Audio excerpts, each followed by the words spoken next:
Capítulo 3.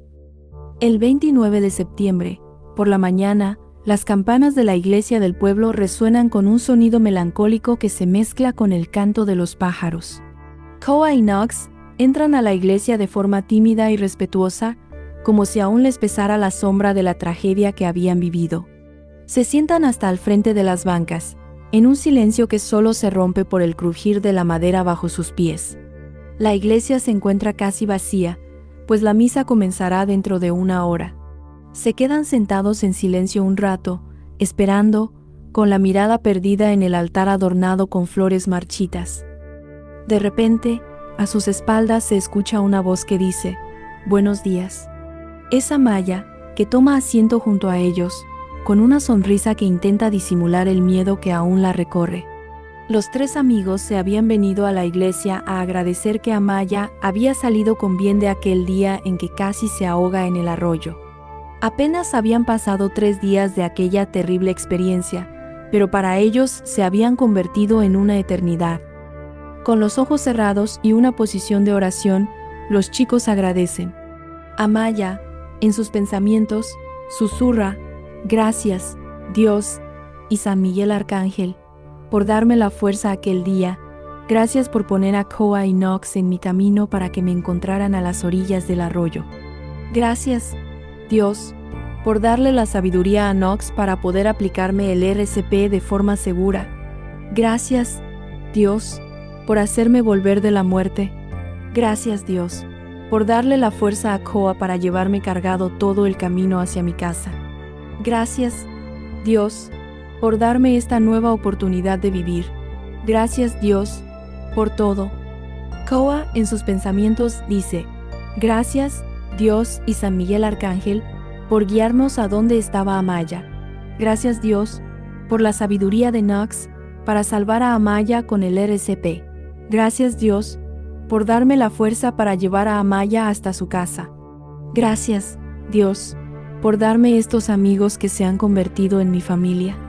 Koa recuerda cómo hace 4 años él y su familia recién llegaban a vivir al pueblo. A pesar de que Koa siempre fue un chico extrovertido y amable, a algunos no les agradaba. Sin embargo, Amaya lo resolvió de la forma más amistosa y amable. Poco a poco se volvieron buenos amigos y Amaya ya era la mejor amiga de Knox, por lo que Knox y Koa también se volvieron grandes amigos. Koa haría cualquier cosa por ellos. Mientras Amaya y Koa permanecen con los ojos cerrados haciendo sus oraciones y dando sus agradecimientos, Knox permanece con los ojos abiertos, pues hace algunos años que había dejado de creer en Dios. Los 3 chicos salen de la iglesia con más paz de la que entraron, excepto Knox. Un silencio pesado se instala entre ellos mientras caminan por las calles empedradas del pueblo. Un silencio que solo se rompe por el crujir de sus pasos y el lejano sonido de las campanas que aún resuenan en el aire. Se dirigen al centro, donde la feria del pueblo se ha instalado con su algarabía característica. Puestos de comida con aromas tentadores se alinean a lo largo de la calle, y los juegos mecánicos, con sus luces brillantes y sus sonidos estridentes, atraen a la gente como polillas a la luz. Los carros chocones, el juego de los péndulos, las tazas giratorias y la clásica rueda de la fortuna prometen un escape fugaz de la realidad. Los 3 amigos compran en un pequeño puesto unos hot cakes, aún calientes y humeantes, que les recuerdan la calidez de la vida. A pesar de que es temprano, la feria ya está llena de gente, un mar de rostros alegres y risas que se mezclan con el sonido de la música y el bullicio de los juegos. Knox, sin embargo, se mantiene apartado, sumido en sus pensamientos, con una mirada perdida que parece atravesar la multitud. Desde que salió de la iglesia, la duda lo carcome como un gusano. ¿Cómo es que había perdido su fe en Dios? ¿Cómo es que la muerte de sus padres, 2 personas que siempre se habían dedicado a ayudar al prójimo, 2 personas profundamente devotas, había logrado apagar la llama de su fe? Se sientan en un pequeño kiosco a comer, mientras la algarabía de la feria los envuelve como una ola. En medio del bullicio, Knox escucha una voz familiar. Una voz que lo hiela hasta los huesos, Una voz que le recuerda aquella trágica noche en la que entraron a su casa y le arrebataron la vida a sus padres. La voz de uno de aquellos hombres, con la que ahora se cruza en medio de la alegría de la feria, como un espectro del pasado que se niega a descansar. La feria, con su música y sus luces, se convierte en un escenario de horror para Knox. El aroma de los hotcakes se vuelve nauseabundo, la risa de la gente, un eco macabro. La alegría de la feria se transforma en un recordatorio constante del dolor que lo persigue, un dolor que no se puede borrar, un dolor que lo ha dejado sin Dios y sin fe. La furia de Knox era un volcán a punto de erupción. Sus ojos, dos brasas incandescentes, se clavaban en la figura del hombre que subía a la rueda de la fortuna. Aquella noche, la noche en que su padre fue asesinado, se reproducía en bucle en su mente. Las imágenes, nítidas como si hubieran ocurrido ayer, se mezclaban con el sonido de la voz del hombre, una sentencia de muerte. Dispara, dispara, mátalo. 2 disparos, el cuerpo de su padre desplomándose, la sangre tiñendo el suelo como un río de horror. Knox, escondido en un armario, escuchó los disparos restantes, el rugido de las sirenas, la visión de sus padres, inertes y ensangrentados, siendo llevados en camillas. Knox no apartaba la vista. Las palabras del asesino resonaban en su cabeza como un mantra macabro. Dispara, dispara, mátalo. Un zumbido agudo perforó su cerebro, un calor abrasador recorrió su cuerpo. La furia, la rabia contenida durante años, amenazaba con consumirla. De pronto, un tornillo se desprendió de la estructura de la rueda, seguido de otro. La canastilla donde iba el hombre se desgajó, precipitándolo hacia el abismo. El hombre, con un grito desgarrador, se aferró a un tubo, pero este también cedió. Su cuerpo se estrelló contra el suelo con un golpe sordo, esparciendo sus entrañas por el lugar. La escena era grotesca, una orgía de sangre bajo el juego de la fortuna. La muchedumbre se congregó, aterrorizada, los gritos de horror se alzaron como una sinfonía macabra. Knox, en medio del caos, sintió un escalofrío recorrer su cuerpo. La furia se había ido, dejando un vacío desgarrador en su alma. La venganza, tan anhelada, se había consumado, pero el dolor, la pérdida, seguía ahí, una herida abierta que no cicatrizaba. Knox se quedó petrificado, la imagen del hombre destrozado grabada a fuego en su retina. Amaya y Koa, con la boca abierta y los ojos llenos de horror, se acercaron corriendo a la escena. Knox, incapaz de soportar la visión, dio un paso atrás, la sangre fría le recorrió la espalda y el estómago se le encogió. Un nudo de angustia se formó en su garganta, la imagen de su padre, ensangrentado y sin vida, se superpuso a la del hombre destrozado. La rabia que lo había consumido se esfumó, dejando un vacío desgarrador. El cuerpo le temblaba, la náusea lo invadió y, sin poder controlarlo, se echó hacia atrás y vomitó. Amaya y Koa, conmovidos por la reacción de su amigo, lo abrazaron con fuerza. «Tranquilo, Knox, tranquilo», susurraba Amaya, acariciando su espalda. Koa, con un tono firme, le dijo: «Vamos a casa, ya está. No tienes que ver esto».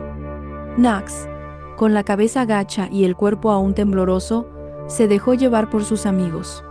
Caminaron en silencio. La imagen del hombre destrozado se mezclaba con la de su padre, una pesadilla que no parecía tener fin. En el camino, la escena de la muerte de su padre se repitió una y otra vez en su mente. Las palabras del asesino, «dispara, dispara, mátalo», resonaban como un eco en su cabeza. La sangre, el miedo, la impotencia, todo volvía a inundarlo. Knox se aferraba a la mano de Amaya, buscando un poco de consuelo en su presencia. Koa, con una mirada compasiva, le decía: «No te preocupes, Knox, nosotros estamos aquí contigo, todo va a estar bien». Pero Knox sabía que la herida en su alma no se iba a cerrar tan fácilmente. La muerte de su padre, la venganza, la visión del hombre destrozado, Todo se había convertido en un torbellino de emociones que lo arrastraba hacia un abismo de dolor. Knox llegó a casa, aquella casa que ahora era un mausoleo de recuerdos. La tragedia se respiraba en cada rincón, en cada objeto, en cada sombra. Tomó un vaso de agua. El líquido frío no logró calmar la sed de angustia que lo consumía. Se recostó en el sofá, la soledad lo envolvió como una manta de plomo. Las imágenes de la noche fatídica volvieron a invadir su mente.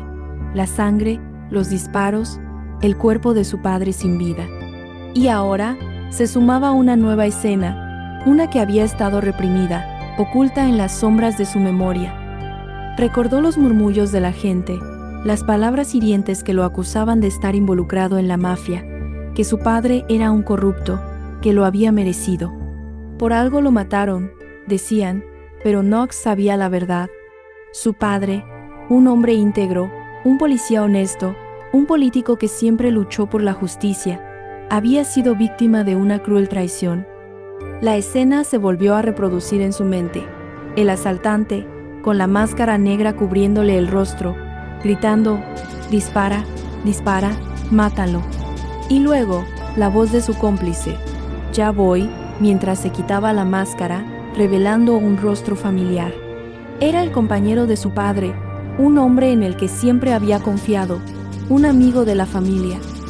«No es personal», dijo el ladrón antes de disparar 2 veces. Knox reconoció la voz, la mirada, el gesto. Sintió un escalofrío recorrer su cuerpo. Era el padre de Koa, su mejor amigo, un hombre en el que siempre había confiado. La traición, la crueldad, la frialdad de la escena lo habían dejado sin aliento. La ira, como un volcán en erupción, lo invadió de nuevo. Su mano se dirigió a su bolsillo, donde guardaba un objeto que había arrancado de la corona, un onix negro, pulido y frío.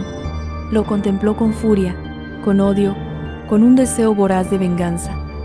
«Préstame tu poder», susurró Knox, su voz cargada de dolor y determinación. El onix negro, símbolo de la oscuridad, de la muerte, parecía responder a su llamado, brillando con una luz tenue, casi imperceptible. Knox sabía que había cruzado un límite, que se adentraba en un camino peligroso, pero no había otra opción. La venganza, la justicia, lo reclamaban. La muerte de su padre, la traición de su amigo, la hipocresía del mundo, todo se había convertido en un torbellino de emociones que lo arrastraba hacia un abismo de dolor. La noche se acercaba, y con ella, la posibilidad de desahogar su dolor en un acto de venganza. Se dirigió hacia la selva, hacia las ruinas malditas del pueblo. A medida que se adentraba en la oscuridad, las sombras de los árboles parecían alargarse, como si quisieran atraparlo. El aire se volvía más denso, cargado de una energía palpable. Knox sabía que este era el lugar donde podría invocar a la entidad maligna que custodiaba las ruinas. Finalmente, llegó a las ruinas, con el corazón latiendo en su pecho, se detuvo en el centro de aquel lugar sagrado y prohibido. Alzó el onix negro, que brillaba tenuemente en la oscuridad, y cerró los ojos. «Ven a mí», gritó con voz firme, su eco resonando entre las piedras. «Dame fuerza, dame poder para hacer justicia». El aire se llenó de un silencio opresivo, y de repente, un temblor recorrió el suelo. Las llamas ardientes surgieron de la nada, iluminando el lugar con una luz infernal. Knox abrió los ojos, y ante él, apareció la entidad maligna. Era una figura aterradora, envuelta en sombras y llamas danzantes. Su presencia imponía un terror indescriptible. Llevaba una corona en la cabeza, símbolo de su dominio y poder. Su rostro, una mezcla de formas indistintas, reflejaba la ira y el dolor de aquellos que habían sido traicionados en su búsqueda de venganza. ¿Por qué me llamas, mortal? Resonó una voz profunda y retumbante, como un eco de 1000 tormentas. ¿Qué deseas de mí? Knox sintió como el miedo se entrelazaba con su determinación. «Quiero venganza. Quiero que paguen por lo que hicieron a mi padre. Dame el poder para hacer justicia». La entidad lo observó, su mirada penetrante como un fuego que devoraba todo a su paso. El poder tiene un precio, joven. ¿Estás dispuesto a pagarlo? Knox tragó saliva, sintiendo el peso de sus palabras. Sí, lo estoy. Haré lo que sea necesario. La risa de la entidad resonó en la oscuridad, un sonido inquietante que parecía burlarse de su resolución. Entonces, acepta el sacrificio que demanda el poder. Los caminos de la oscuridad son crueles y tortuosos. Knox asintió, sintiendo cómo la determinación se convertía en un ardor insaciable dentro de él. Estaba listo para hacer lo que fuera necesario. La venganza se había convertido en su único propósito. El sacrificio debe ser algo precioso, algo que te duele, algo que amas. La voz de la entidad sonaba como un trueno, y la oscuridad se expandía a su alrededor. Algo que te hará sentir la desesperación, la soledad, la agonía. Acepto, dijo Knox, sintiendo cómo la oscuridad se extendía por su mente, un vacío que lo consumía. Dame tu poder. Dame la fuerza para destruir a quienes me han traicionado. Un escalofrío recorrió su cuerpo. La entidad se inclinó, su mirada penetrante, como la de un cazador acechando a su presa. El poder Dijo la entidad con una voz profunda y cavernosa. te cambiará. No volverás a ser el mismo. Knox no dudó. Cámbieme, dijo, pero dame la venganza, dame la justicia. La entidad asintió, y una sensación de frío gélido recorrió el cuerpo de Knox. La oscuridad lo envolvió por completo y la entidad desapareció. Knox se sintió vacío, como si su alma hubiera sido arrancada de su cuerpo. El camino de la venganza es tortuoso. Susurró la entidad con una voz que parecía provenir de lo más profundo de su mente. Y el precio que pagarás será más alto de lo que puedes imaginar. Knox, con el corazón lleno de odio y desesperación, se levantó y se dirigió a la salida de las ruinas. Ya no era el mismo. La oscuridad lo había marcado, y la venganza se había convertido en su único objetivo. El camino hacia la justicia estaba lleno de sombras, pero estaba dispuesto a recorrerlo, sin importar el precio que tuviera que pagar.